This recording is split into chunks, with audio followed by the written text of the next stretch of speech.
You're ready for your dream cruise. Bags packed, ticket in hand, countdown over. But before the ship even leaves the dock, one tiny mistake could ruin your trip. It happens more often than you'd ever believe. Here are the reasons why cruise ships will deny you on board. Age and accompaniment restrictions.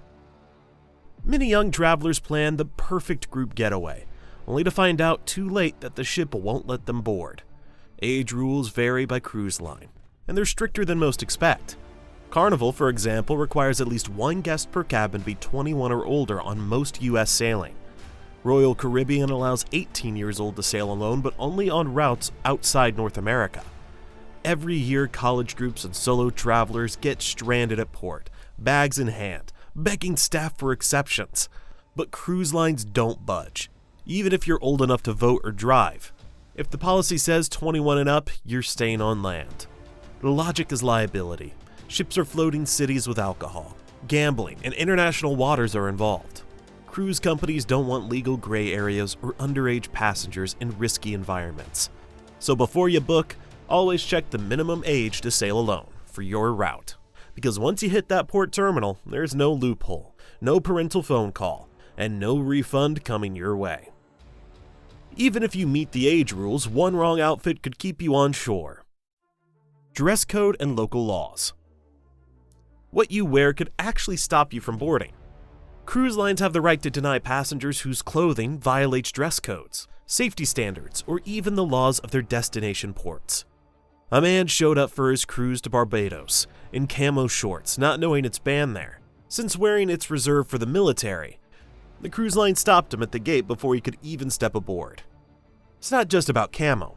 Logos with offensive language, political symbols, or suggestive graphics can also get you flagged. Cruise staff are trained to spot anything that might cause problems aboard. The solution is simple. Check local laws and cruise policies before packing. A quick 5-minute search can save you from an embarrassing and expensive rejection. Because sometimes it's not your passport that keeps you off the ship, it's your outfit. Failing the mandatory safety drill. You've cleared security. Your bags are stowed and the ship is ready to sail. The buffet, bars, and pool are all waiting for you. But one final constraint prevents you from being free on the high seas. Every passenger must attend the mandatory safety drill, known as the muster drill. It's not a suggestion, it's the law. Yet every cruise sees someone trying to skip it, thinking they're above the rules. Maybe they sneak off to their cabin, or head straight for a cocktail hoping no one notices. The crew notices. Names get called over the PA, cabins are checked, and security steps in.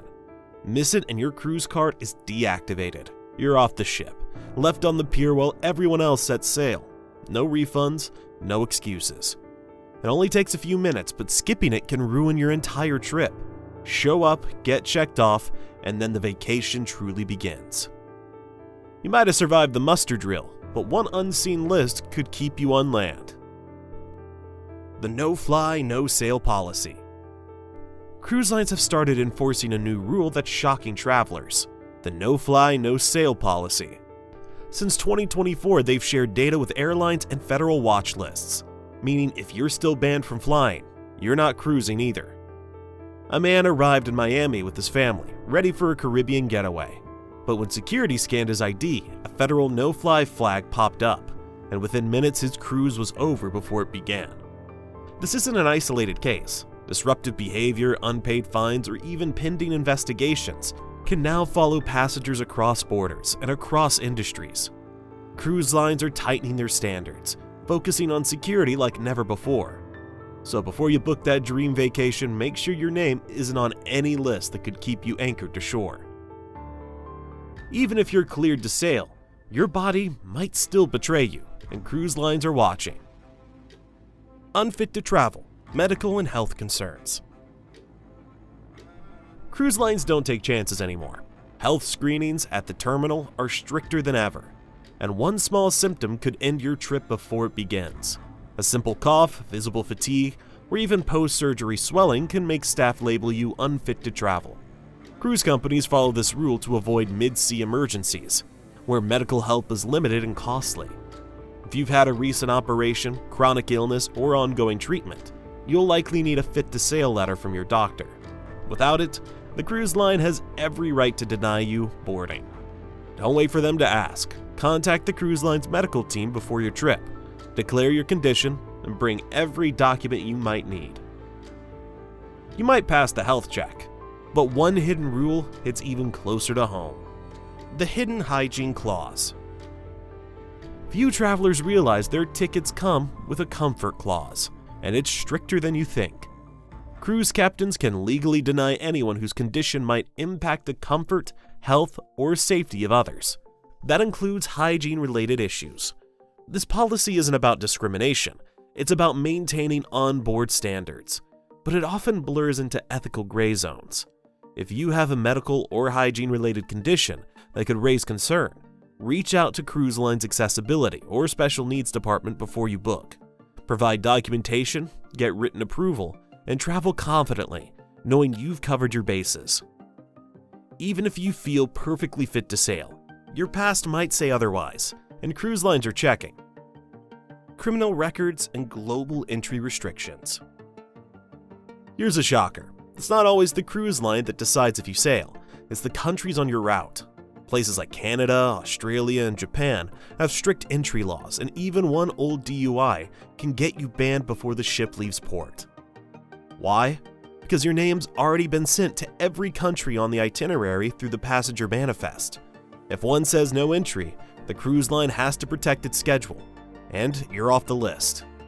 A passenger heading to Alaska learned this too late. He stopped in Victoria, Canada, triggered a flag for a decades-old offense, and the ship left without him.